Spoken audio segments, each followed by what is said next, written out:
alle istituzioni culturali e in particolare a Gramsci, perché non verificare se anche l'Assemblea regionale siciliana, in quanto Assemblea regionale siciliana, non sia in grado, per esempio, di pensare ad un contributo che possa aiutarci anche in questa sottoscrizione.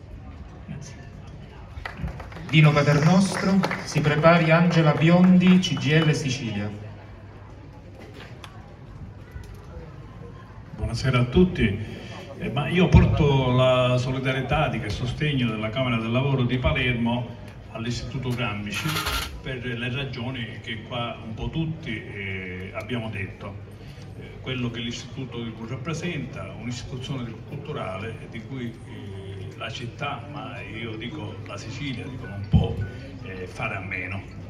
Evidentemente è un fatto positivo, credo, che l'assessore al patrimonio sia venuto qui ad assumere l'impegno di una riunione domani per provare ad entrare nel merito della questione, anche se tante volte dicono di essere entrati nel merito della questione con il risultato purtroppo che tutti abbiamo visto.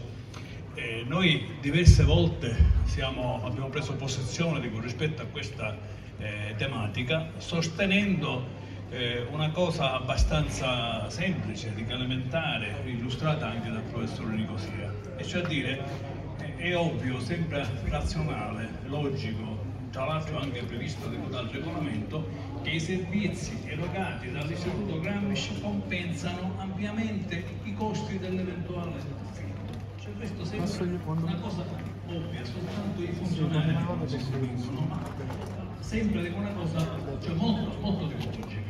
E ritengo che se da oggi a fra 9 anni i funzionari si convincono che i servizi compensano il costo dell'affitto, perché con la stessa logica semplice non si convincono che anche per il passato è così? Perché l'Istituto Gramsci dal 2009 ad oggi ha continuato ad erogare gli stessi servizi, anzi cercando di migliorarli sempre di più. E allora, se questi servizi in questi anni sono stati erogati, pensare a una compensazione con l'affitto sembra una cosa banalmente ragionevole.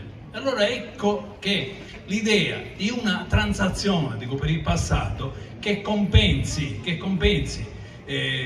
l'affitto con i servizi resi non sembra così un molo, tanto perché siamo amici e sostenitori dell'Istituto Gramsci. Noi siamo amici e sostenitori della ragione, della ragionevolezza, delle cose logiche, delle cose ovvie.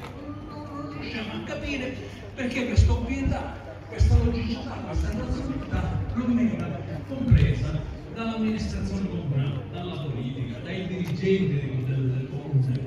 Sono alieni, non hanno la stessa logica che abbiamo tutti noi. E allora, per concludere, la posizione nostra, che abbiamo avuto modo anche di rappresentare al sindaco di Palermo, a margine di altre riunioni che ci sono state su altri argomenti, è che noi siamo per fare in modo che si sottoscriva una convenzione con l'Istituto Gramsci, dove i servizi resi evidentemente compensano ampiamente l'affitto che il Gramsci dovrebbe pagare, per fare in modo che si stipuli un accordo transattivo per il periodo passato, in cui gli stessi servizi compensano l'eventuale affitto, l'eventuale occupazione, che il Gramsci dovrebbe fare. Ma se perché contratti c'è e ci sono pure io, quando tu hai problemi, quando c'è tu sei.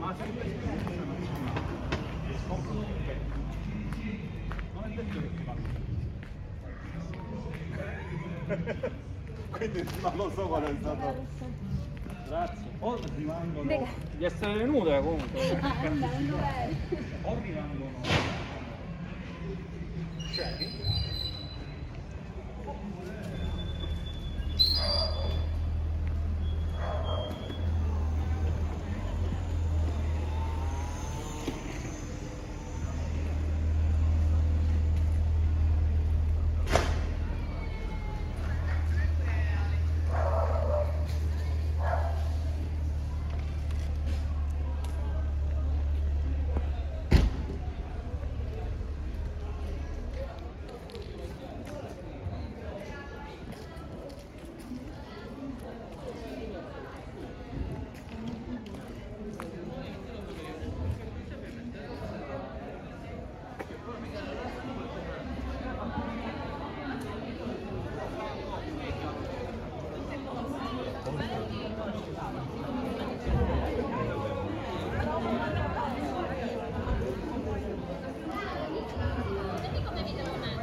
perché c'è pure lui, Giovanni Domenici ha fatto. Giovanni Domenici